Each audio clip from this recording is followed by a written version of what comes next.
Then check that right there. Or click on the...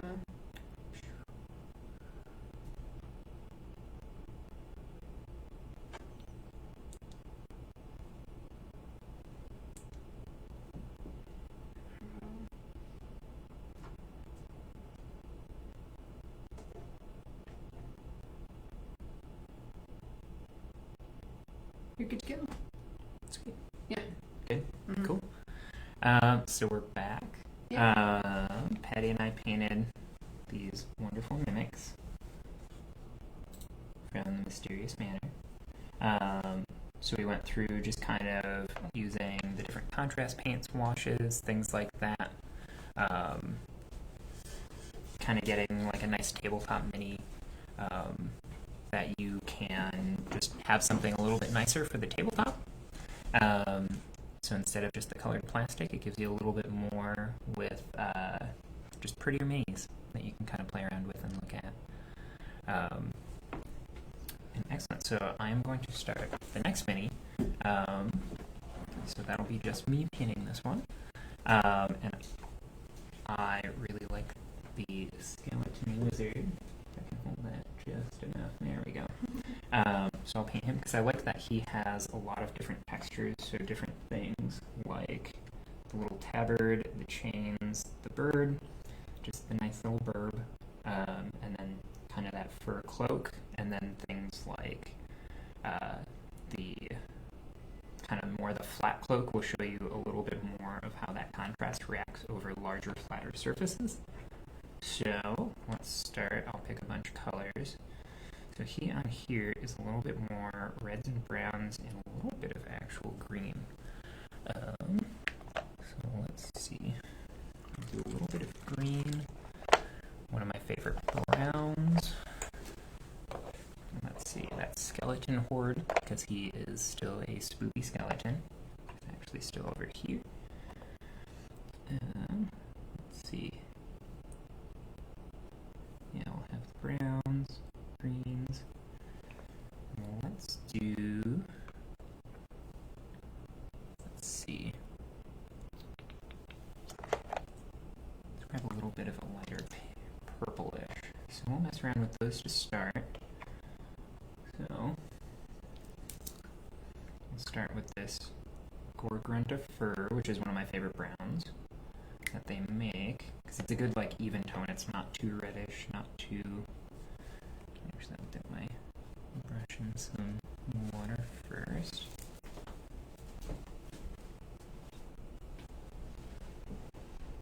We'll start with...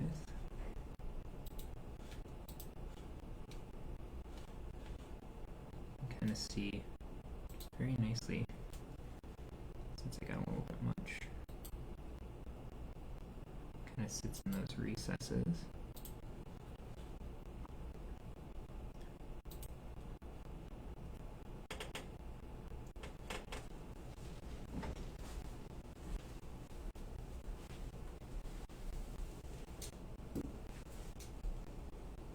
And this gives it a little bit more of like a leather look too, with that kind of lighter brown. And then let's do similar color for this fur as well. So it's a little bit more textured, so you get a little bit of those natural pooling areas where you're going to see that color a little bit darker, and it gives you that, as they kind of properly named it, that contrast between the light and dark, which is one of the biggest things with painting minis that will make it kind of stand out and kind of hit your eyes a little bit more pleasantly. It just looks more naturally appealing to have that light versus dark, and then you can draw, whoever's looking at it, you kind of draw their eye across the mini. Kind of like with traditional art, you're drawing the eye where you want it to, so having the lighter areas towards where you want their eye to be, and then the darker areas kind of in where you don't want as much attention paid. The staff will be a little bit in the way of the camera.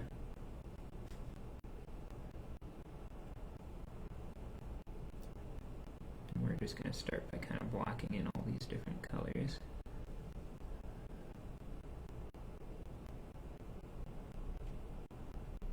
So since the contrast paints are kind of new, has it changed the way you approach painting, or is it just pretty much speeding up the process that you already had? A little bit more speeding up the process. It has changed a little bit with how, with a lot of them, the nice thing is it gives you that choice between, if you want to make something a little bit higher tabletop quality, you can go back over and re-highlight, but otherwise, I used to do basically all the Games Workshop colors. They would have a triumvirate, which would be kind of your base color, a layer, and then a highlight. So like an example would be a dark blue, a mid blue, and then a light blue, which I don't know if that shows up very well. Something like this. That's the Twitch stream, so you're going to Okay. late, but yeah. But so having that triumvirate is what I used to do. Is I basically block in the colors with that darker color, and then kind of blend up with the mid and then the highlight at the end. Let me see where his colors kind of are. Okay. So now it actually cuts out kind of those first two layers all at once, which is super time saving. Makes it a lot easier that way. Let's see. I'll go to the Militarum green, which this one you can see it settles a little bit more in the pot, which certain colors, like a lot of the cooler colors like blues and greens, you'll get more of that, so you'll hear the obnoxious sound of me shaking this probably all over the stream. But get a little bit more. I'm just kind of blocking in. It probably was still a little bit too heavy with paint loaded on the brush, but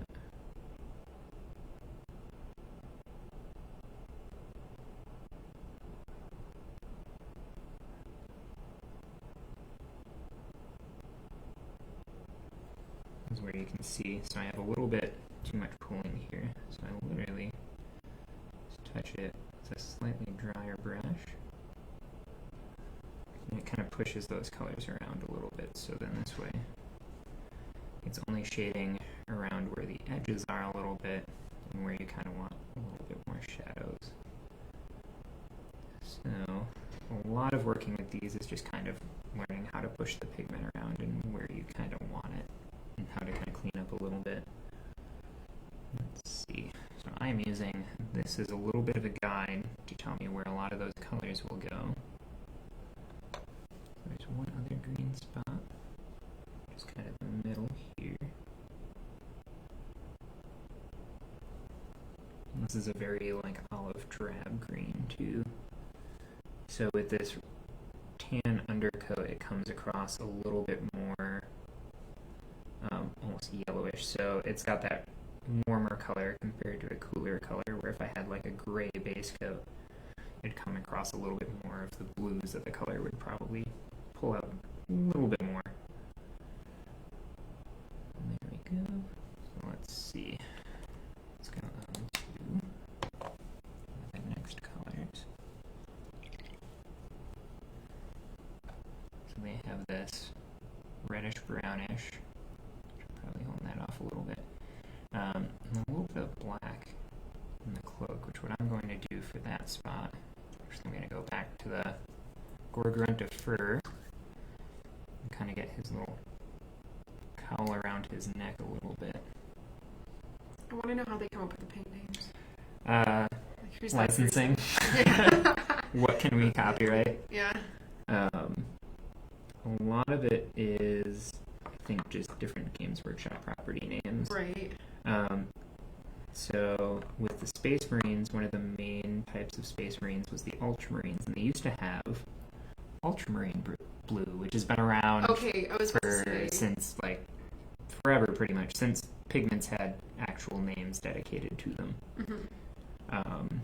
Ultramarine blue has been a thing because the old naming for paints used to be based off of what they used for the pigmentation. Yeah. So like different plants, flowers, things like that.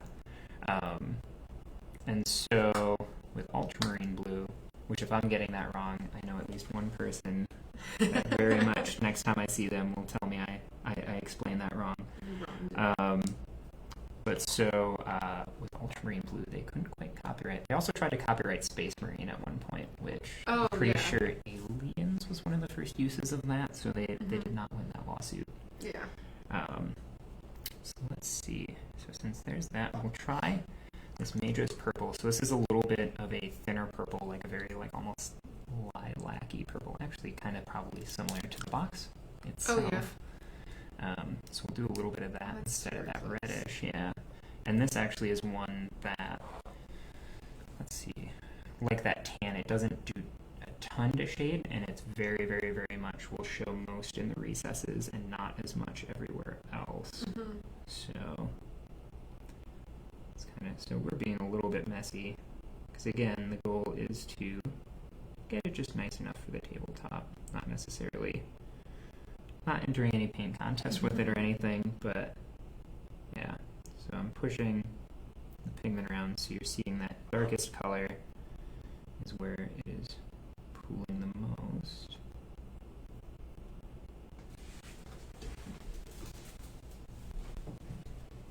And so leaving things like that inside the cloak and make sure I'm not getting any of those little bony bits. Those will be tan, and going over with a lighter color over that darker, cooler color is going to make a lot more work.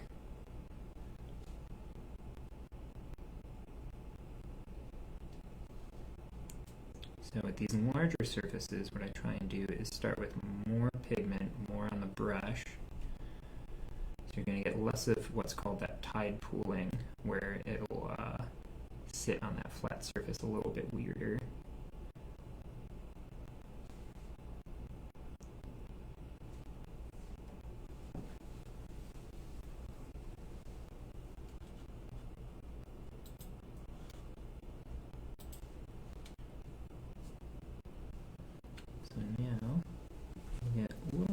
Detailed with a little bit more care with where the paint's going.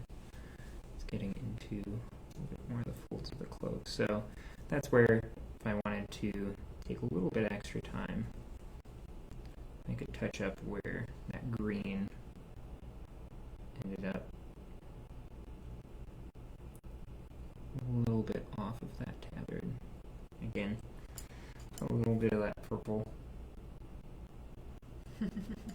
And then you just touch it with a dry brush, and you can kind of wick away a little bit of it. Not necessarily all of it, you'll still have a little bit of that shading, but it's going to be more of just like a light hint or tint of that color. And I'm going to kind of run the brush underneath it to hit kind of the bottom of the cloak, even though most people probably will never see that, because I can hardly see that because of how the base sits, but kind of gets that a little bit more. And sometimes you'll find yourself bouncing between colors frequently just from things like I can see a couple of spots where now that the brown's more dry, I totally missed a couple of spots and I can see that.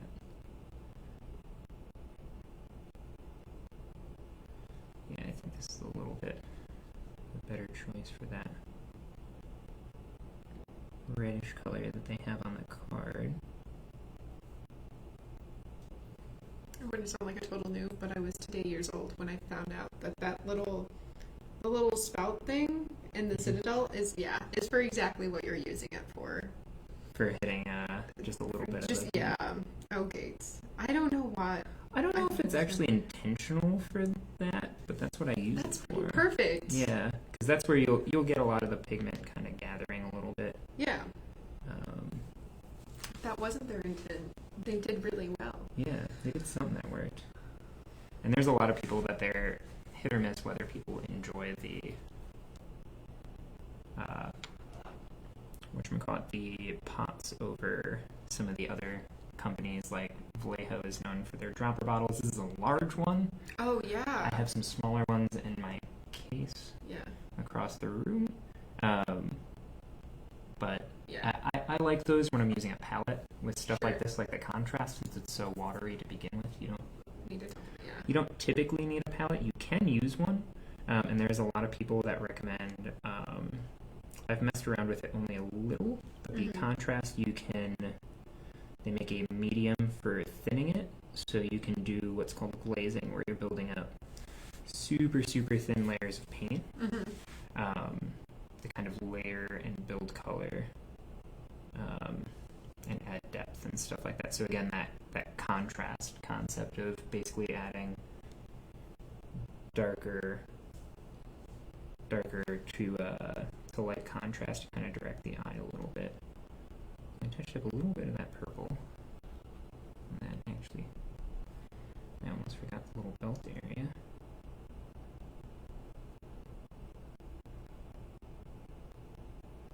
I could probably add a little bit more pigment too.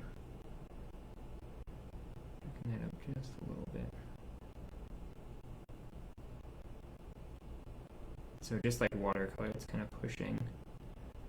There is the most pigment and the most paint. So we have actually got most of the core colors already on there. And I like the idea. It's a little spiral shot. I like how the fur turned out. Like after it even dried. It Yeah. dries. Yeah, it can dry pretty fast, which is where it's a little less forgiving if you have tide pools. So like areas where, that's too much buildup, or that's not a natural amount of buildup, or that doesn't quite look right. Fixing it after, it's a little less forgiving. Yeah. It's where you basically, the one thing where it involves going back is you're going back over with the base or the rattle can color, going back over it and then hitting it again with the contrast. So let's do, where is, I have the black, so they're black Templars, they're black. So I like the idea that this is just a little crow that found its way onto his head.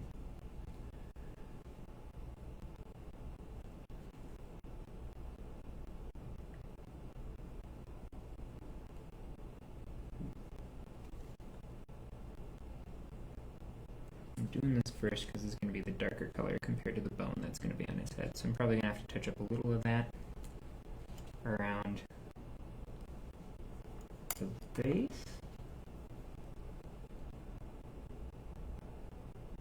Yeah. So that's where if that was a little bit less dry, I could have pulled a little bit more of that off.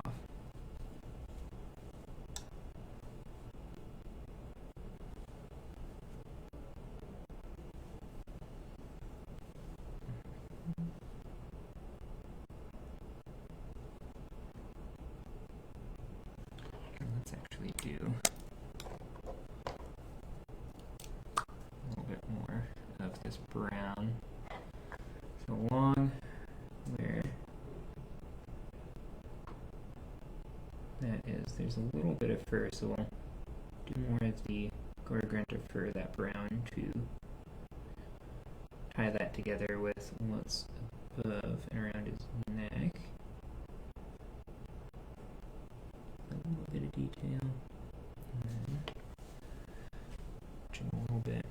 So I will be bouncing around quite a bit probably with individual minis compared to something like the Mimic where it's only a couple of core colors. I find myself bouncing around a ton, which does well to help keep my attention with painting, compared to like painting an entire army or a whole bunch of the same thing. So something like the walls where you get a ton of those, or that kind of stuff, like the eggs. It breaks up the monotony of doing the same thing a million times. Let's see.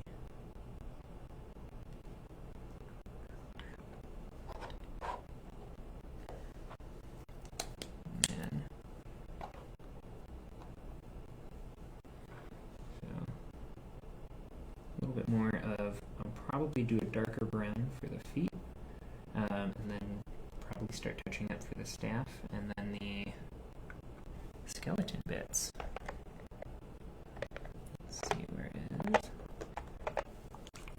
So this is the wildwood, which is, I think, the darkest brown that they have for the contrast. And there are a lot of people that have made really great tutorials for what all the different contrast colors look like.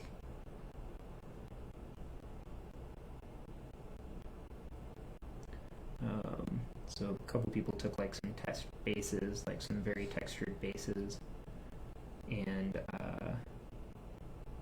took each of the individual contrast paints and hit the same exact type of base all at once. Actually, I'm going to do staff this dark brown. It has it as a black in the art. I feel like tying it into something else would be a little bit nicer.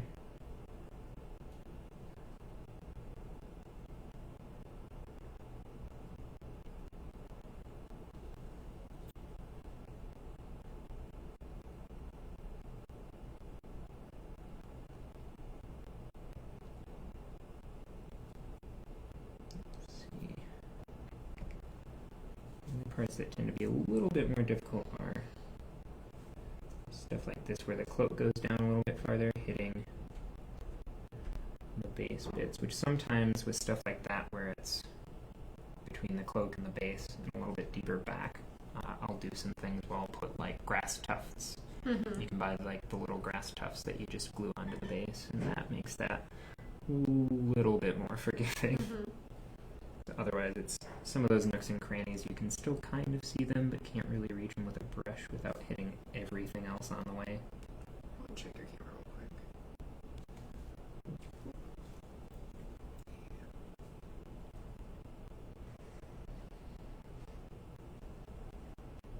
Let's see. And this way, with that tying together to the boots, and make sure it's directly tied together with color. That purple matches really well. Yeah, I'm actually really happy with how well that matches. I've used that mostly for more pallid skin tones, of all things. What kind of skin tones? Like more pallid. Oh, okay. Like, I know, more like ghostly or like undead type skin tones. Zombies and the like. This is where be a little bit careful, because there's little tendrils that go up onto the staff. So this is where I use kind of the flat of the brush just to hit the raised bits that I want it to. And this is where having the brush not quite so loaded helps a ton. Just pulling away as I go up a little bit.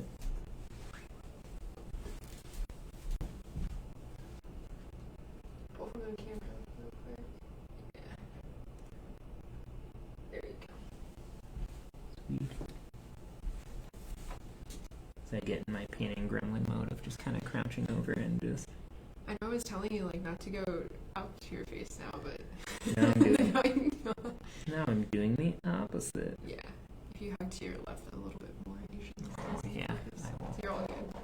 Yeah, you've built yourself a wall of paints. Yeah, I was going to say I made a wall of paints, and then I'm also going to hit, there's like the little bit of arm wraps, and then the little, is that a voodoo doll in his hand, I think? Looking at it. Yep, it's a little bit of a voodoo doll in his hand. Very tiny to see. So, painting that with that darker brown as well. Yeah, because that is one of his items that he can have. Yeah. I'm trying as much as possible to avoid hitting little spoopy skeleton fingers.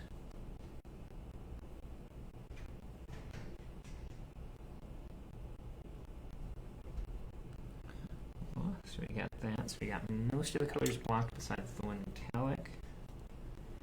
And the skeleton bits. And then the staff head, which actually I will probably use one of my favorite colors for the staff head. So there's this Aethermatic Blue, which they came out with kind of to do...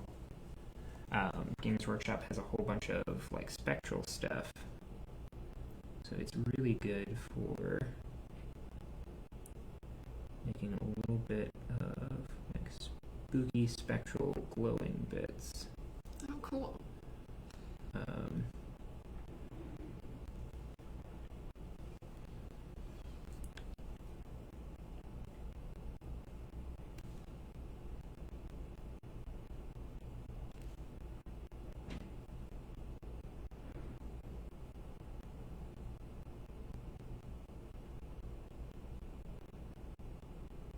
Just making sure it's touching all the way.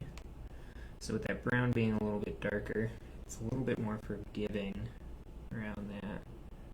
What I'm going to do is make sure that blue shades a little bit more in the recesses, and then just get a little bit more pigment all over that.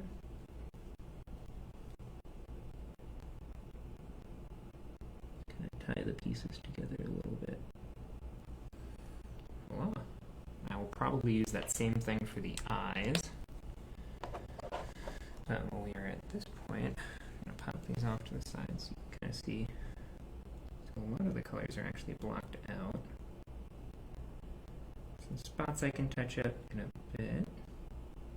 I'm going to do a little bit of the skeleton balloon color. This is that skeleton horde. Ironically named, aptly named. Putting that on. Let it build a little bit, and then just push it around a bit once it's on.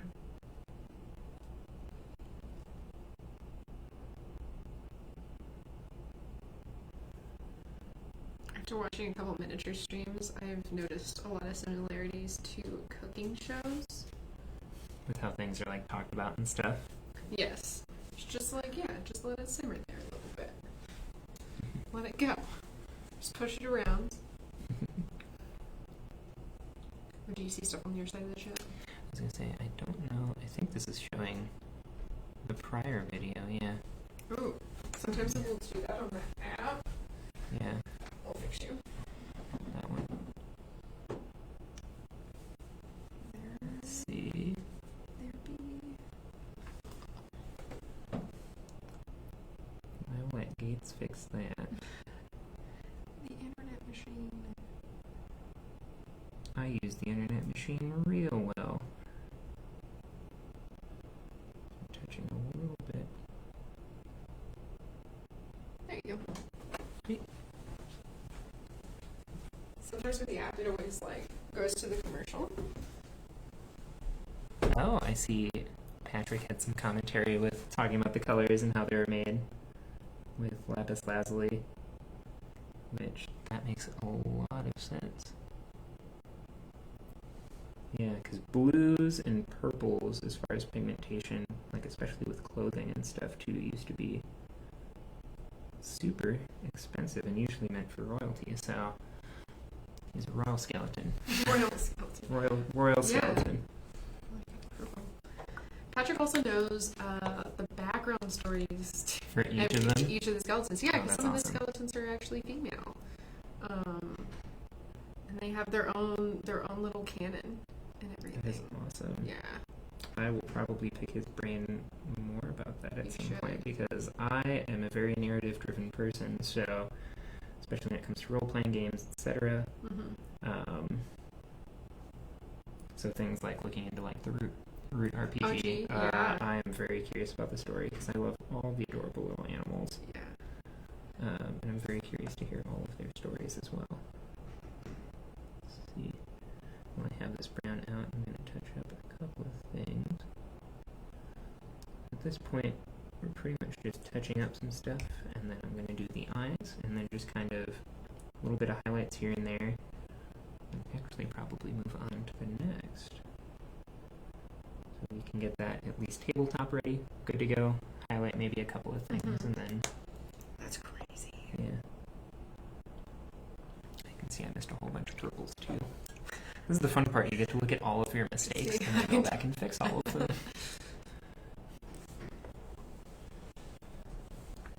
It's just a crazy thing, because I watched you and Patty do it earlier. Because I took like an art class in college, and it would always amazed me to watch like my professor, obviously, like 10 strokes, and it's like this thing that you can... It's this tangible art piece Yeah. that you're just like baffled by how... Yeah, so I see miniature painting as the same thing, because like you're finishing up color blocking, I'm like, oh, that looks perfect, and my brain can't wrap around like where to start. And that's why I like, with the contrast paints and things, like painting up a bunch of armies with not enough time, because I don't give myself enough time for any of my projects. Things like that, it's made my life infinitely easier, because just getting it to a tabletop standard, you don't even necessarily have to highlight. It looks good from, like I said, that 3-foot or 6-foot rule of being able to have it this far away, and that looks like something. Yeah. That looks like something you can see colors. Yeah. Compared to, it used to be you'd have to build up each and every individual layer of that contrast yourself. That's crazy. So I'm going to do, I think it's got more of a silver for the chain and stuff on here, but I am going to do a gold, because I think that might tie it into the browns of the neck piece a little bit more.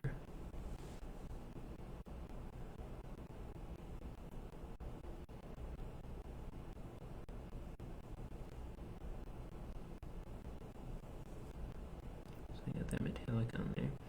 So that metallic I will wash in a moment, and I will probably do what I was talking to Patty about with the purple. So doing a purple wash on that instead, just so that makes that stand out a little bit quicker. So why purple rather than like black? So when you look cooler tones, across the color wheel, so when you're looking across, you have opposing colors across the wheel from each other, and more closely related colors as you go closer to the wheel on each side. Yeah. So if you want contrasting colors, you go with the one opposite, and if you shade with that, so if your recesses with that, you look at a lot of colors, like in nature, there's a lot of things where we'll put those opposing colors close to each other. So it highlights them, pulls them out more. Mm-hmm. So it'll make those opposite colors look a lot more drastic. It looks like they're an adventuring party that likes to have fun. So the skeletons were all one big adventuring party, which explains how everyone kind of has a different role. There's the mage, there's a bowman, a axeman, an axe person, this looks like a rogue with a little bit of a dagger. Oh yeah. The banner carrier, the one with the lantern, which I really enjoy. That'll be fun for doing like glowing effects. Okay. The one with the warhammer. I like the flavor of all and each and every one of those. That's the cool thing about the skeletons is how I've told people at conventions and everything like that, especially once they see me, they're like, oh my gosh, I play a bard. And I was like, yeah, you can totally... Hello, here's your character. Yeah, here's your character if you really want that. Which I like when the miniatures are like that you can transplant from one game to another or have multiple uses for them. I'm going to do... Also, they just look so good. Yeah, so I'm going to highlight a couple of very small areas of the bone. Oh, Smashy is her own one-woman army. The one with the hammer? Yes. And Slashy is her. I think Slashy's name was Ashley in a previous life. That's right. Oh, that's fantastic. I wonder what the story is, because the skeletons made it into the manor, and they had been there this whole entire time. So I wonder what the adventuring story was for them to get into the manor in the first place. Yeah, for them to head there and... Yeah. Because in the game, so how the game works for those who are listening. It's asymmetric, very similar to that of Vast Crystal Caverns. And you can either play as the Paladin, who is going in to kill the spider. The spider is trying to gain enough terror to then escape the manor, similar to like the dragon escaping the cave. Then you have the skeletons that are wanting to kill the Paladin. And then you have the manor itself that is trying to complete these patterns and courses as the Wraith to then gain enough seals to lock everybody into the manor. And then you have the warlock that goes around and collects seals. And if they have enough stacks of them of like cursing certain items. But the first four are the main four that we usually run demos with. So I wonder if, obviously the manor had to have sealed the adventure party in, and that's what gave us the skeletons. That's the origin story I want to know, Patrick. Oh, Slashy is the one-woman army. Okay. Oh, because she hits with a strength of 2 in the game. Ooh, I like it. I like having that narrative to each. That Birdarian I was talking about earlier that I brought to the Gen Con painting contest and had a lot of fun with. I basically, going through and building minis, a lot of that is just based off of essentially like the story I come up with for each mini as I'm building it, which is super, super fun. So I am actually probably just going to hit the wash and then the eyes, and then we can pull that. Hit the wash and then the eyes with that aethermatic blue that I'm so in love with. I'm very much someone that defaults to similar things on my color palette. So when it comes to what I tend to use, I will gravitate towards a lot of the same things. So for me, a lot of cool colors are typically in my wheelhouse that I will use very frequently because they're, like I said earlier, a lot more forgiving. But so I will get a little predictable with what I'm going to color in mini. Yeah. But I've been trying to be a little bit better about expanding what I do. So like I did a couple of models using the contrast reds, they're bright reds, which I found super forgiving. I had an objective marker from one of Games Workshop's boxed games that I used. That's this little robot with like a skull head and then like a mini little chapel looking thing on its back, and it's just got a little robo arm that's grabbing garbage that I painted up as an objective marker that I used bright yellows to make it look like kind of a grimdark Wall-E. That is one of my favorite movies. Yeah. So I figured the 41st volume would have a grimdark Wall-E running around. This aethermatic blue, you're going to get a little bit less of the color differential. Kind of splashing it around a little bit around the eye socket. So a little bit more color that it is kind of almost glowing. Because you're doing what is called a little bit of what is called object source lighting, or OSL. You might see that term floating around a lot,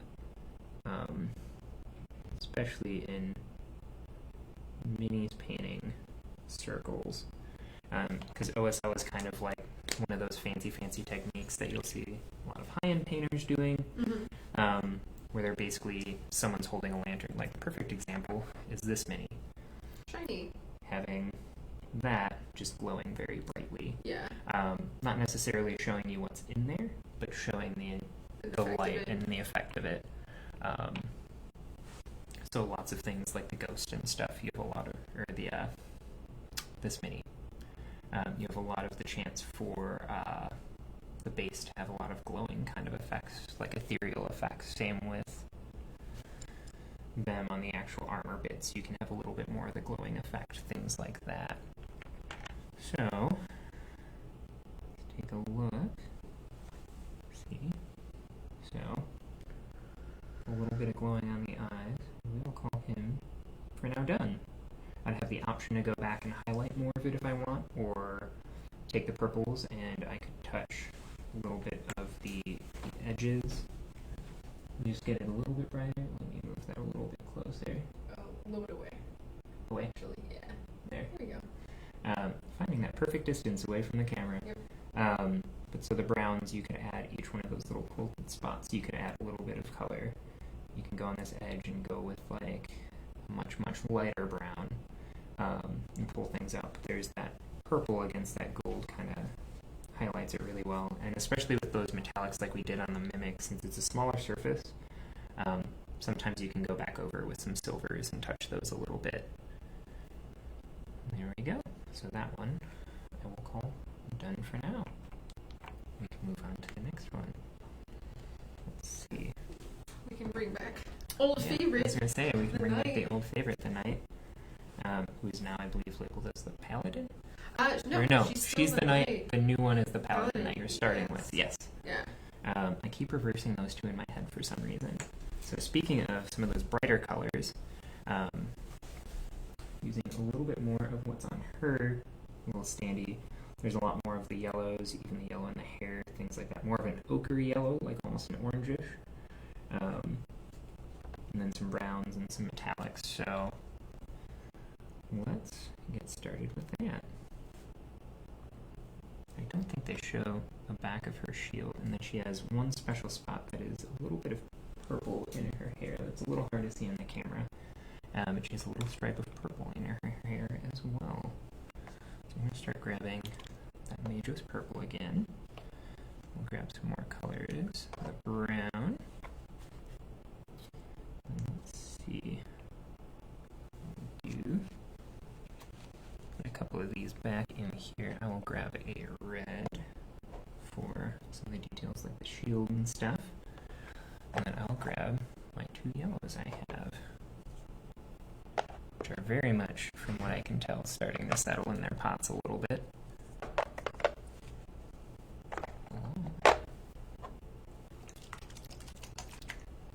So let's start with a little bit more of, let's start with the browns. I usually like to do a lot of those bits first, so you're getting a lot of the little detail bits kind of highlighted and out of the way first.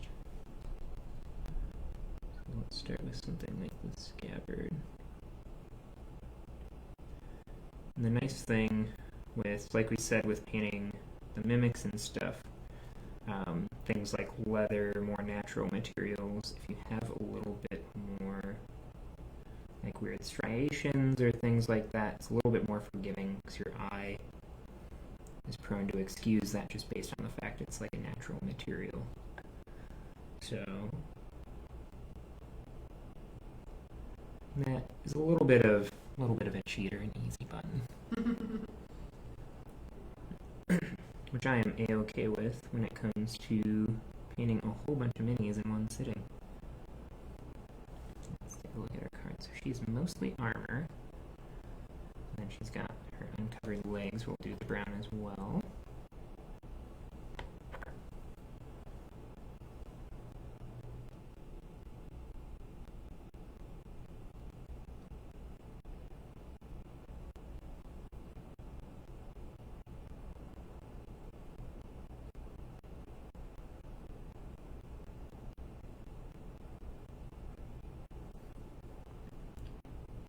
Those, the little dragon claw bits on there, and then the handle of the sword.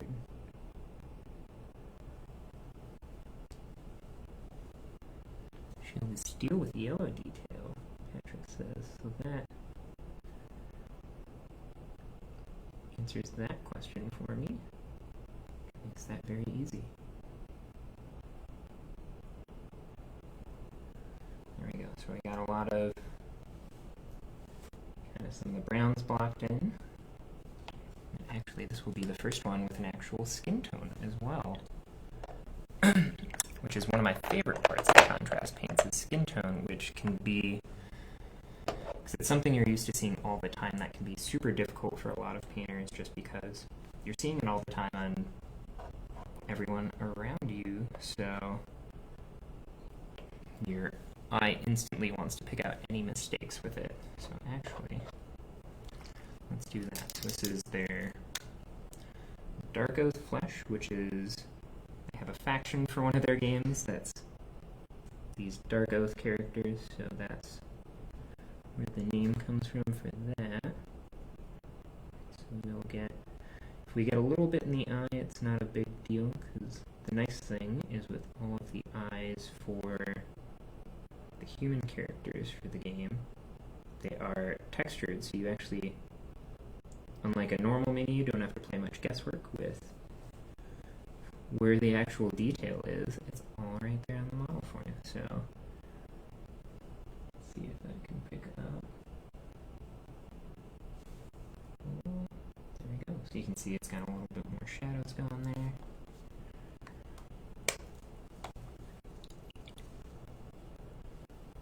So I may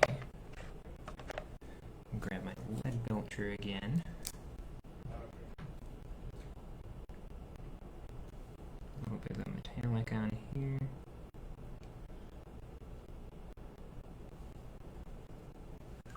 One thing I'm trying not to do is get paint too far up the paintbrush, otherwise that makes the paintbrush not last as long.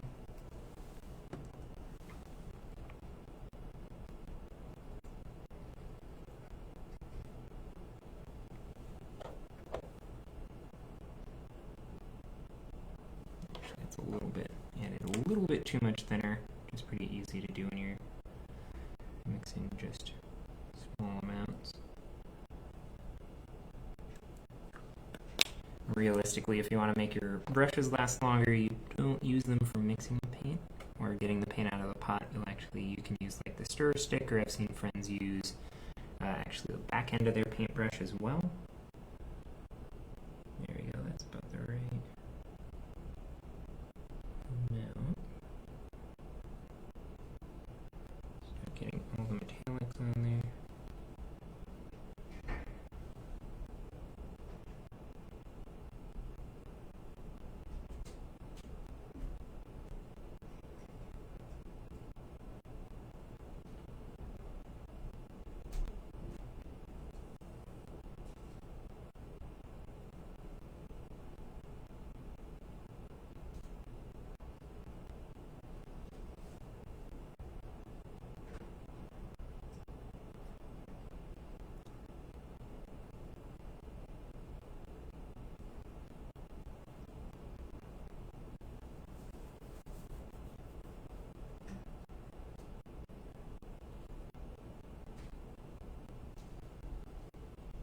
Let's grab a little bit more of that for the other leg.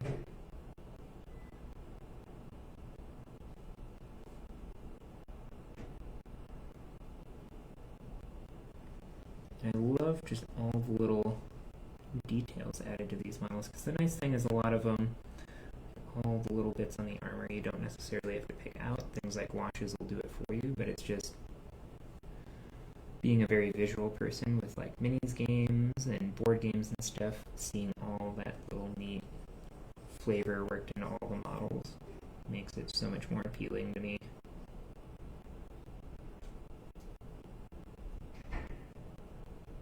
Just adds character and depth without having to do a ton of it into the game itself, where people have to read forever.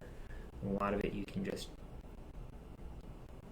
get from the minis or the little tidbits here and there, and then you get little Easter eggs for you to find later, which is super, super fun to me.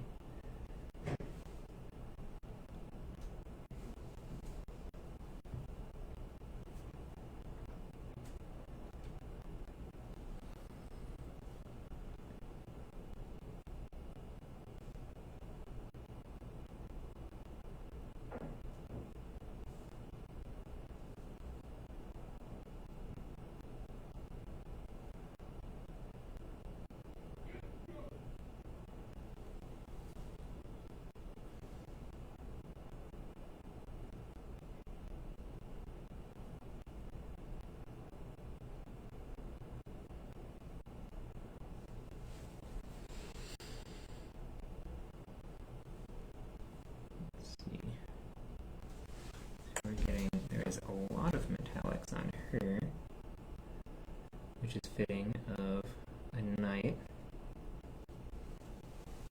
It's kind of shining armor. You're building your wall. I am building my wall of paints again. And also, my favorite thing is one of my friends pointed out something I do when I am working on hobby projects, especially like going to a friend's house, etc., is they joke that I nest, and I just kind of create a nest around whatever I'm working on, or with what I'm working on, and throughout an evening I will, which here I just started with everything spread out, but like throughout an evening I might have like a tray and then a couple of paints and like a couple of minis, and then I'll slowly just spread out in a circle around myself throughout an entire evening. Which my friends always like to give me a hard time about, which is very entertaining. At least for them it's very entertaining, right?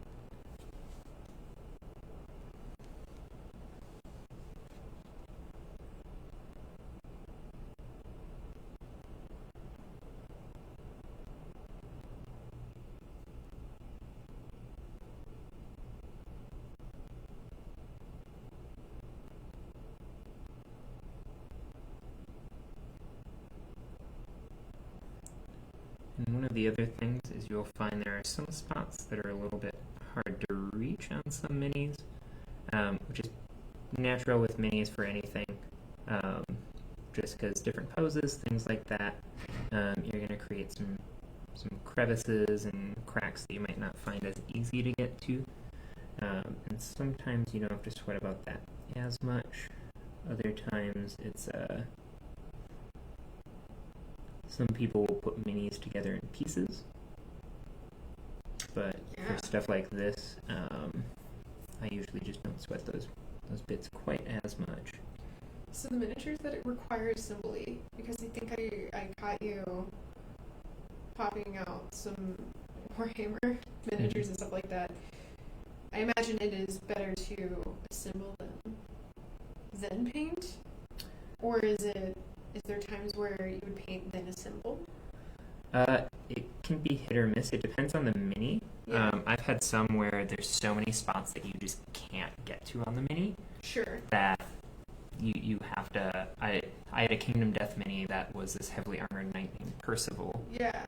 That I basically put the 2 shoulder pads, and then there was a gorget that came up to like here on the mini. Yeah. So you couldn't see most of her face, but it was still there and detailed. And if you put that on and then tried painting, you're having to reach the brush inside that to hit the face, and then you're hitting the back of the gorget too, which is metallic, not skin tone. Yeah. So like with that, I took wine corks, because I worked at a restaurant at the time, toothpicks, and some blue tack, and I put the 2 shoulder pads and the gorget I put on blue tack on the end of basically toothpicks, just enough to hold it there. And then what I did was paint it in assembly, like bits, and then went back and glued it together at the end. So I painted it in about 4 different pieces, and especially with people for competition pieces too, where you think a judge might actually look for all those little fine details. I've seen quite a few people go back and make sure that they have all those little nooks and crannies, which is entirely valid, especially if you think someone's going to be scrutinizing your piece like a paint judge. Whereas my board game pieces, you'll get a little less of that. I will still try and get as much of the detail as possible, because like minis like these, it's just deserving of giving as much time and effort as you can. Yeah.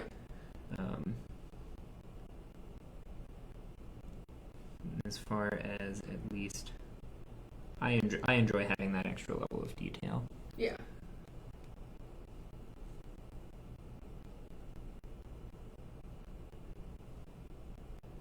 So the nice thing with the detail on the shield is that raised surface. There's that little crook in the symbol, the sigil on the shield. You get a little bit on the raised surface while it is still wet. You can literally just kind of wipe it away. Super nice without smudging. Mm-hmm. Gives yourself a little bit less work later.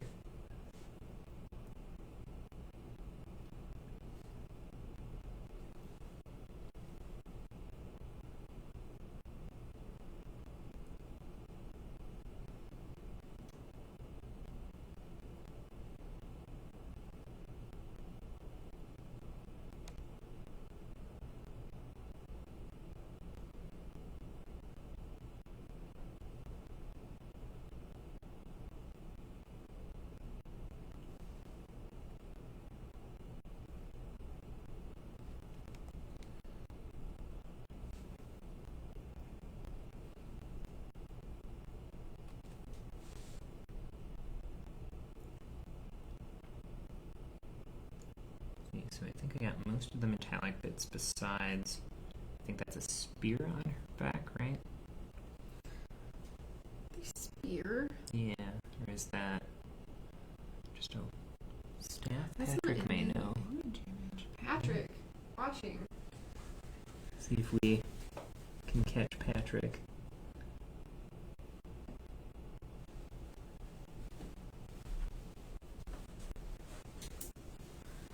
And disrupt his work. But we're waiting for that. Ask Kyle. Ask Kyle. Kyle. That's crazy because, like, in the artwork, it doesn't have it. Yeah. Right? I am thinking the darker yellow for the cloak, Mm-hmm. a little bit lighter for her tabard and her hair.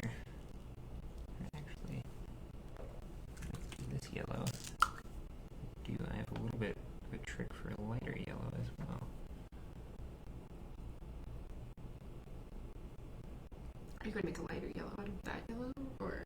I have a trick with, there is a Citadel glaze, which technically is no longer around. Mm-hmm. But the glazes were designed to be super thin coats that you build up over time. So yeah, something like this yellow color that is relatively notoriously hard to work with. Mm-hmm. The contrast version of it, just straight up just tossing it on there, and it's just giving you that darker yellow ochre recess and that brighter shade all in one kind of swift motion of the brush, which is my saving grace for not particularly normally wanting to work with those colors because of how difficult they are to typically work with.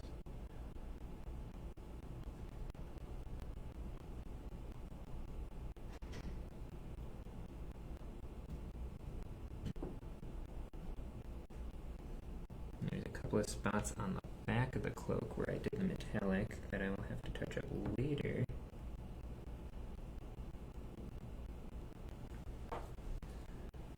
Let's see.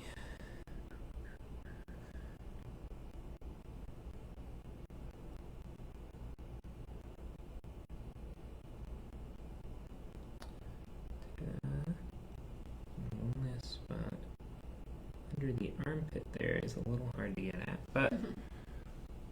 let's see. Not that yellow. Out there. Basically one coat of paint. Is again a little bit crazy to me. Ah, the javelins are brown with steel tips. Okay, there we go. And I guess Patrick said His he way wishes of I had showing link it. images because Kyle's way of showing was funny. I enjoy that. Let's see, I will do a brighter yellow tabard. Let's see if I can get this to build up the way. It's been a little while since I've used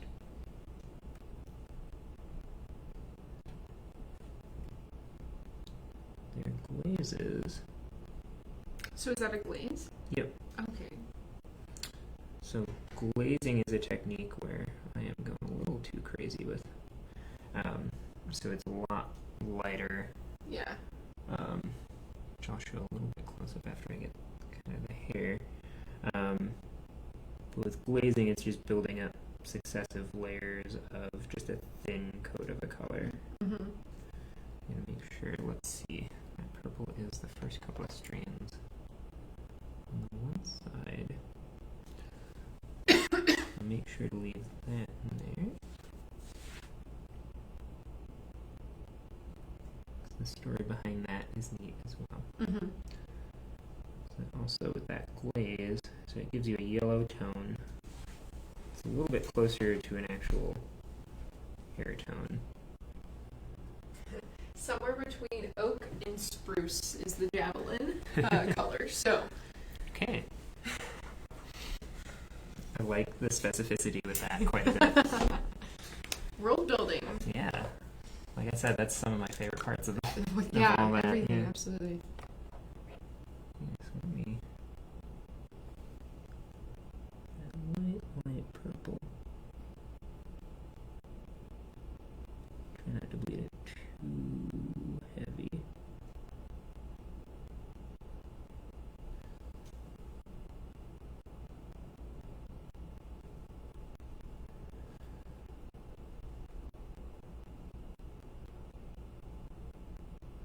This is probably a little bit darker than the art, but a little bit of a Yes. purple. Yeah.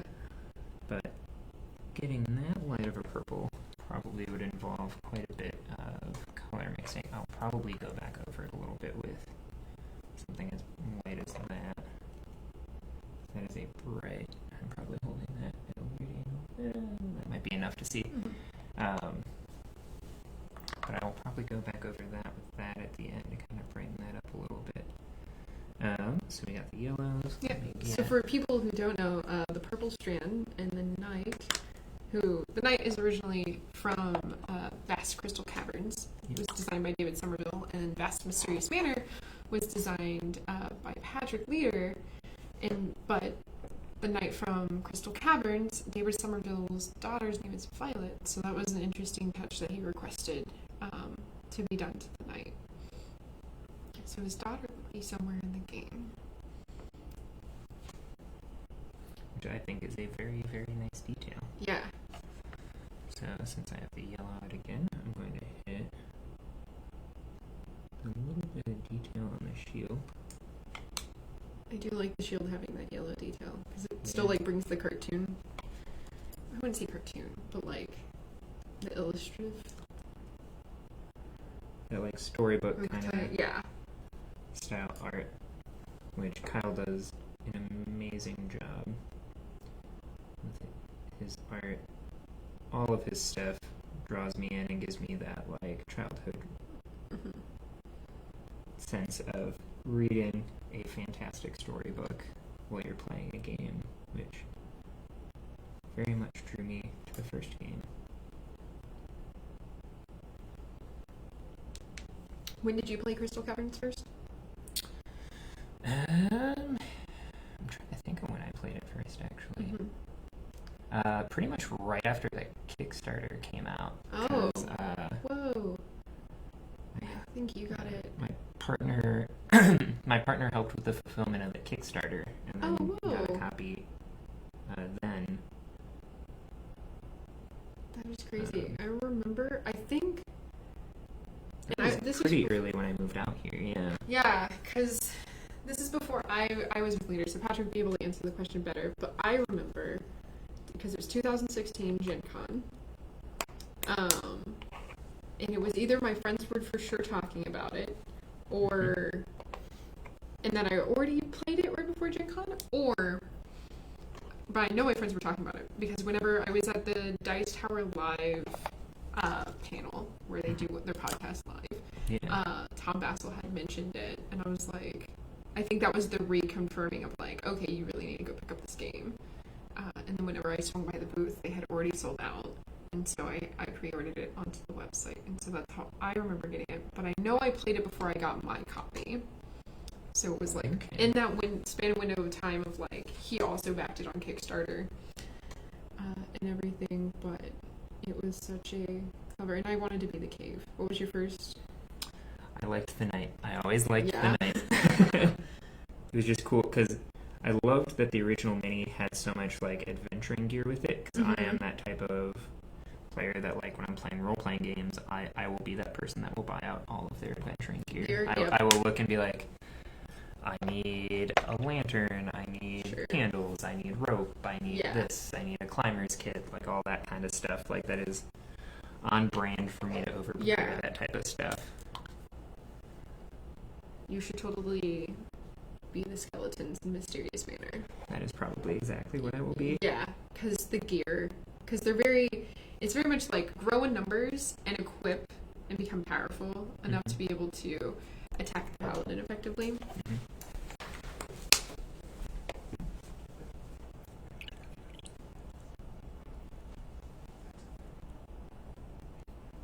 Sweet. And I'll get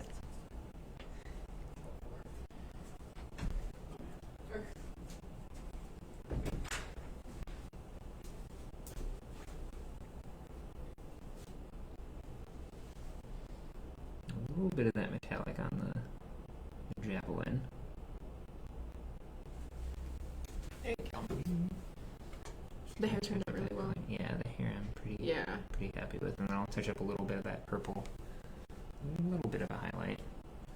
So we got kind of all the base colors down. Metallic.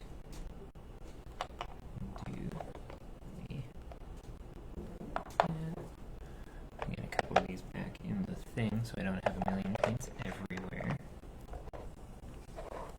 And then let's grab a little wash.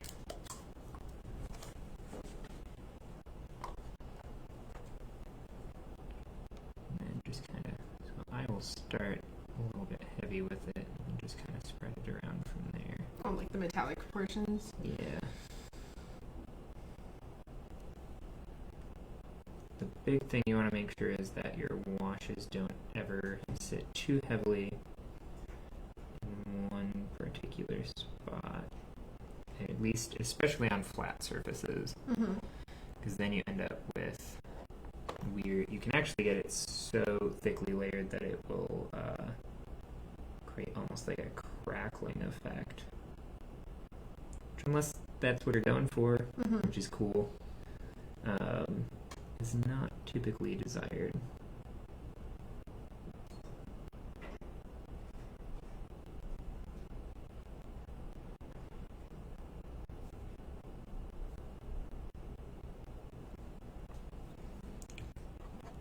Actually, I'm going to do that.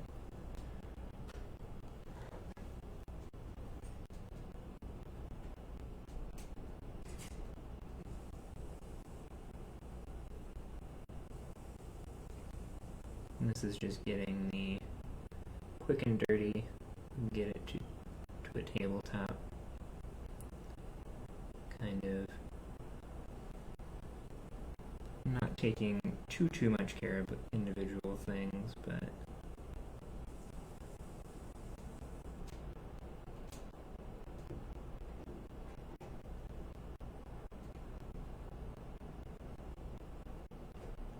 there we go, get the back of the legs.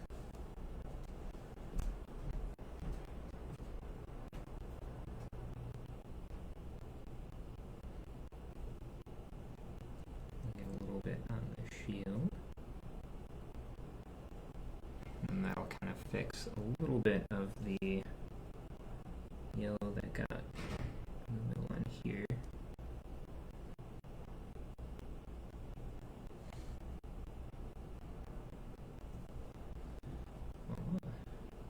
Then dry the brush out, and you touch it, and it takes a whole bunch of that off. So that is the main colors kind of all done, at least for now. I'll touch up some of the cloak, but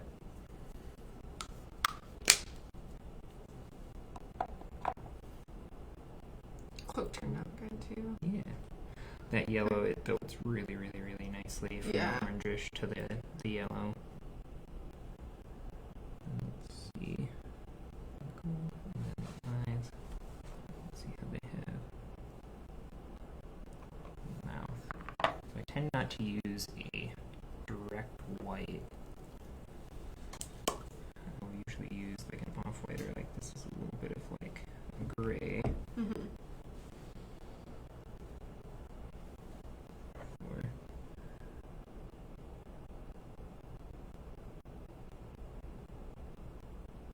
a little bit of the teeth.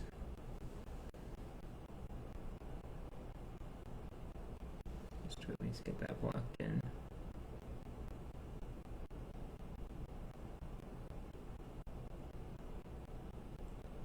A little bit of the color on the eyes.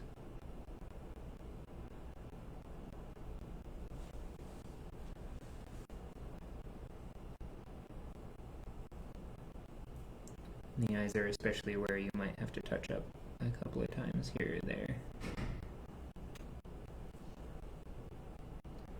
Even though they're super nicely textured, painting eyes is always the worst. Mm-hmm. Do you ever have a preference of like animal faces, human faces? Animal faces with the skin tones and stuff are much easier and Yeah. much more forgiving. Yeah. I grew up painting, the army I used to paint most was goblins. Yeah, It's very, very easy to paint like a green skin tone and have it be very forgiving. sure. So I would actually, let's see, let's do we'll do a light blue for the eye.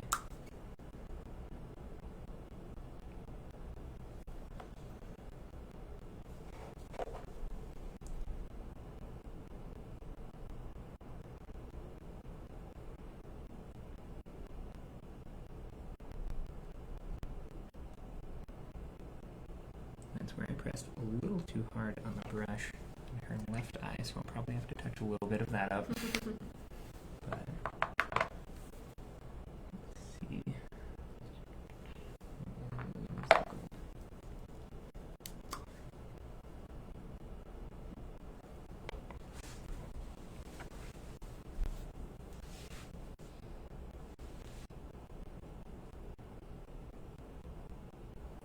I'll do a bit of gold on the cross guard, on the pommel.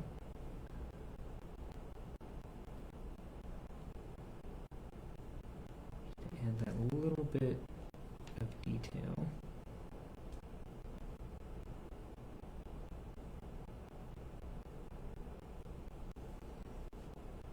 Actually, a little bit. And those just two tiny little rivets. A little bit of gold.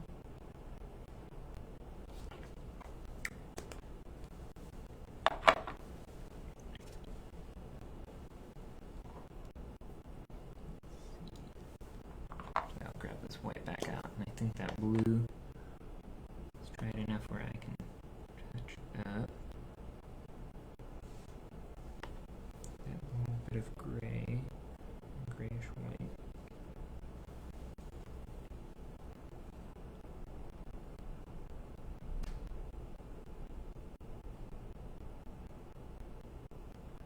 Then I'll go a little bit over. And then use a bit more of that contrast to kind of touch it up.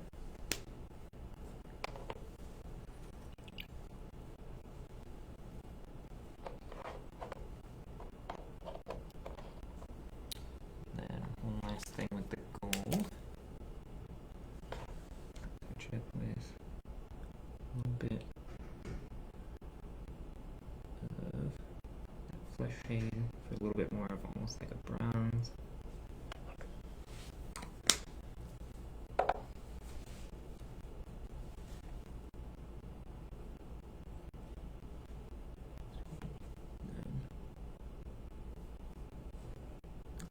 Already dry. We were putting on such thin layers that that'll already be dry. The white by the eye.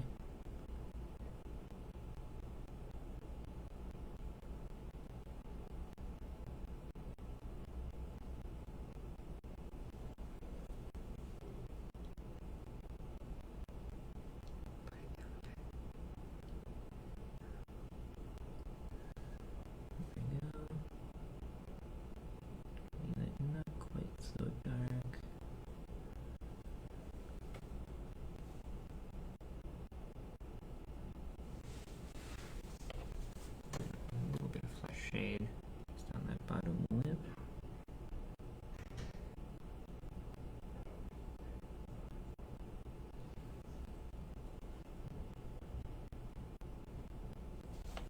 And then the last thing I kind of wanted to touch up to at least get a tabletop is just that little bit, that brighter purple to highlight that in the hair, because that's a fun little detail.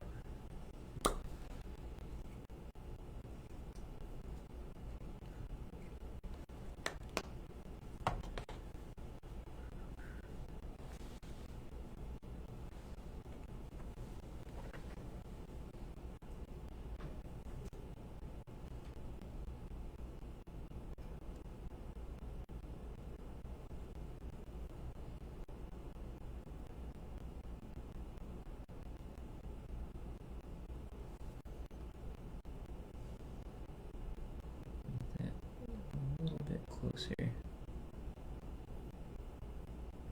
That color in the art. Voila. So, a couple little spots that are a little messy, but at least, especially from this far away. No, I was about to say, you're talking about the 3-bedroom. No, it looks really good. I really liked how the cloak turned out. So, let's see if we can get that. Probably a little bit more further. A little bit further. Oop, there you go. There we go. So, that is... Do full span.